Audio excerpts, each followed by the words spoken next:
कहानी का नाम भूतों का पहाड़। भूतों के पहाड़ पर घर की डरावनी कहानी। एक छोटे से शांत शहर के बाहरी इलाके में एक डरावना पहाड़ खड़ा था जिसका नाम था भूतों का पहाड़।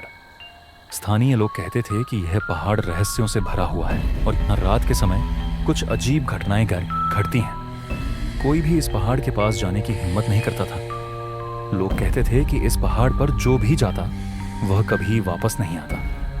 यहाँ का वातावरण इतना भयावह था कि दूर दूर से लोग इस पहाड़ से डरते थे। इस पहाड़ के शिखर पर एक पुराना और खंडहर जैसा घर खड़ा था।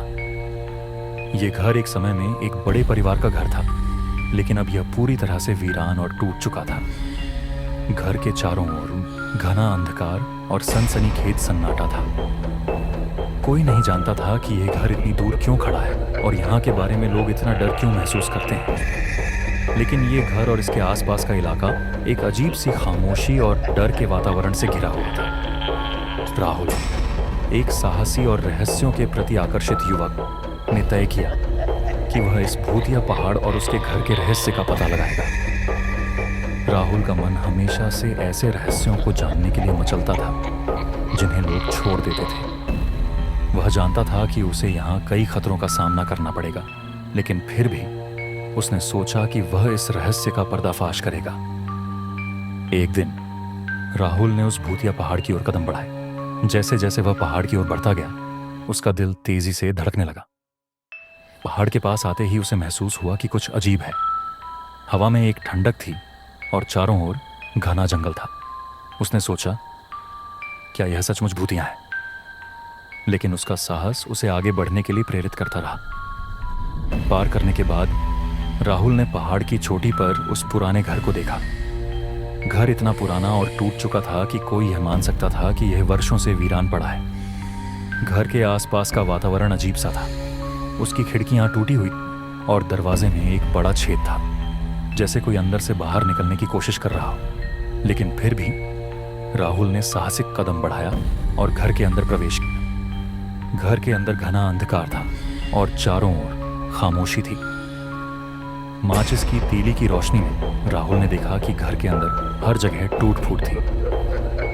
दीवारों पर घिनौनी दरारें थीं और फर्श पर पुराने लकड़ी के तख्ते हिल रहे थे। लेकिन फिर भी वह डर के बजाय उत्साहित था। उसे लगता था कि वह किसी बड़े रहस्य को उजागर करने के करीब पहुंच रहा है। घर की एक कोने में एक पुरानी शीशे की अलमारी थी।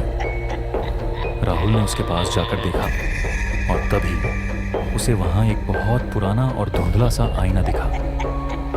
आईने के अंदर कुछ अजीब सा था।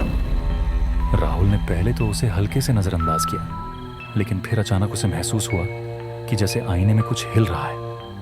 वह धीरे धीरे आईने के पास गया और जैसे ही उसने उसमें देखा, वह चौंक गया। आईने में वह एक अजीब सी छाया देख रहा था जो उसकी ओर बढ़ रही थी। उसकी आंखों में एक अजीब सा गुस्सा था, जैसे वह उसे मारने के लिए तैयार हो।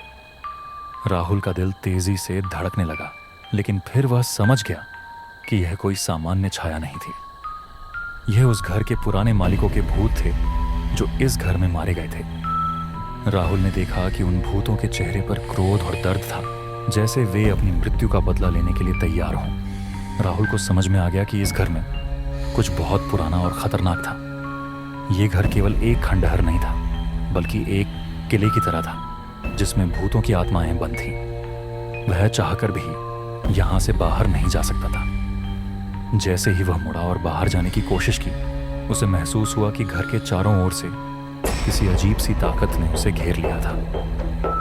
राहुल अब समझ चुका था कि यह घर और पहाड़ दोनों ही एक अभिशाप से जुड़ी हुई है। वह जानता था कि यहां से बचकर बाहर निकलने का कोई रास्ता नहीं।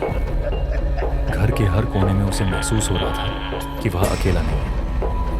भूतों की आत्माएं उसे घेर चुकी थीं और वे अब उसे अपना शिकार बना रही थीं।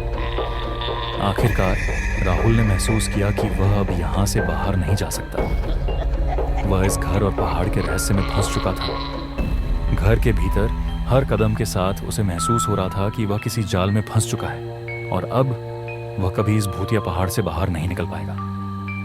कहानी का अंत हुआ, लेकिन भूतों का पहाड़ अभी भी खड़ा है और उसका रहस्य अब भी अनसुलझा है।